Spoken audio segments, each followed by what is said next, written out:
13 février 1980, catéchèse numéro 19. Le sacrement du mystère de la vérité et de l'amour. Le livre de la Genèse relève que l'homme et la femme sont créés pour le mariage. L'homme laissera son père et sa mère, s'attachera à sa femme, et ils deviendront une seule chair. C'est ainsi que s'ouvre la grande perspective créatrice de l'existence humaine, qui se renouvelle toujours par la procréation, qui est auto-reproduction.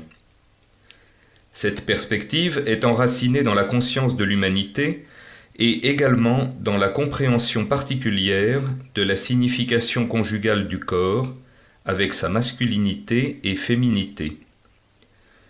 Hommes et femmes sont, dans le mystère de la création, un don réciproque. L'innocence originelle manifeste et en même temps détermine l'éthos parfait du don. Nous en avons parlé durant notre précédente rencontre. L'éthos du don permet de cerner en partie le problème de la subjectivité de l'homme, un sujet fait à l'image et à la ressemblance de Dieu. Dans le récit de la création, et particulièrement dans la Genèse chapitre 2, 23 à 25, il apparaît certain que la femme n'est pas seulement un objet pour l'homme, bien qu'ils restent tous deux face à face dans la plénitude de leur objectivité de créature, comme chair de ma chair, os de mes os, comme homme et femme, tous deux nus. Seule la nudité qui fait de la femme l'objet pour l'homme et vice-versa est source de honte. Le fait qu'il n'éprouvait pas de honte veut dire que la femme n'était pas pour l'homme un objet, pas plus que lui ne l'était pour elle. D'une certaine manière, l'innocence intérieure, comme pureté de cœur, rendait impossible que l'un soit réduit par l'autre au niveau de simple objet. S'ils n'éprouvaient pas de honte, cela veut dire qu'ils étaient unis par la conscience du don, qu'ils avaient réciproquement conscience de la signification conjugale de leur corps, qui exprime la liberté du don et manifeste toute la richesse intérieure de la personne en tant que sujet. Cette pénétration réciproque de l'ego des personnes humaines, de l'homme et de la femme, semble exclure subjectivement n'importe quelle réduction au rang d'objet. En ceci se révèle le profil subjectif de cet amour, dont on peut dire du reste qu'il est totalement et foncièrement objectif, du fait qu'il se nourrit de la réciproque objectivité même du don. Après le péché originel, l'homme et la femme perdront la grâce de l'innocence originelle. La découverte de la signification conjugale du corps cessera d'être pour eux une simple réalité de la révélation et de la grâce. Cette signification restera toutefois comme un engagement qui lui vient de l'éthos du don, inscrit au plus profond du cœur humain, comme un écho lointain de l'innocence originelle. À partir de cette signification conjugale, l'amour humain se formera dans sa vérité intérieure et dans son authenticité subjective. Et l'homme s'y découvrira continuellement lui-même, même sous le voile de la honte, comme gardien du mystère du sujet, c'est-à-dire de la liberté du don, au point de la défendre contre n'importe quelle réduction au niveau de pur objet. À ce moment, toutefois, nous nous trouvons au seuil de l'histoire terrestre de l'homme. L'homme et la femme ne l'ont pas encore franchi vers la connaissance du bien et du mal. Ils sont plongés dans le mystère même de la création, et la profondeur de ce mystère caché dans leur cœur est l'innocence, la grâce, l'amour et la justice. Et Dieu vit tout ce qu'il avait fait, et voici que c'était très bien. Genèse chapitre 1, verset 31. L'être humain apparaît dans le monde visible comme l'expression la plus haute du don divin, parce qu'il tient en soi la dimension intérieure du don, et avec elle, il apporte dans le monde sa ressemblance particulière avec Dieu, et grâce à celle-ci, il transcende et domine également sa visibilité dans le monde, sa corporéité, sa masculinité ou féminité, sa nudité. Ce qui reflète également cette ressemblance, c'est la conscience primordiale de la signification conjugale du corps, conscience imprégnée du mystère de l'innocence originelle. Et ainsi, dans cette dimension, se constitue un sacrement primordial, entendu comme signe, qui transmet efficacement dans le monde visible le mystère invisible caché en Dieu de toute éternité.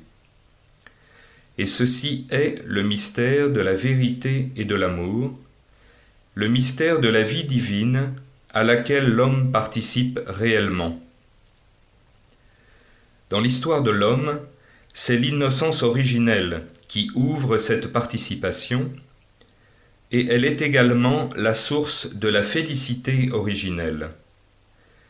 Comme signe visible, le sacrement se constitue avec l'être humain en tant que corps, et par le fait de sa visible masculinité et féminité.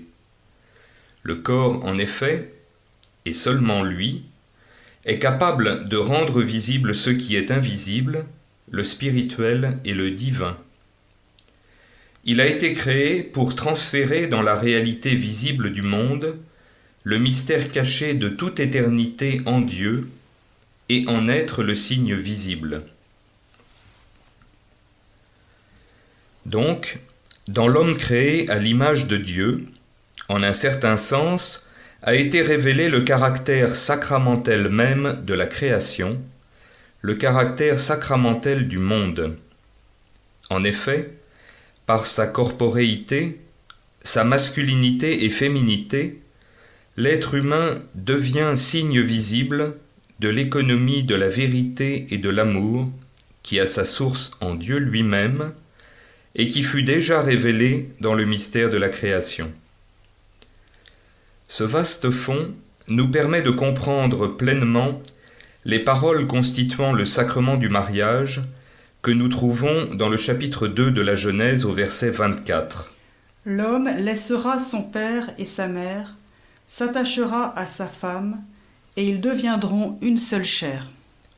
Ce vaste fond nous permet en outre de comprendre que les paroles du verset 25 « Tous deux étaient nus, l'homme et sa femme, et ils n'en avaient point honte. » expriment par toute la profondeur de leur signification anthropologique le fait qu'avec l'homme, la sainteté est entrée dans le monde visible créé pour lui. Le sacrement du monde et le sacrement de l'homme dans le monde proviennent de la source divine de la sainteté et sont en même temps institués pour la sainteté.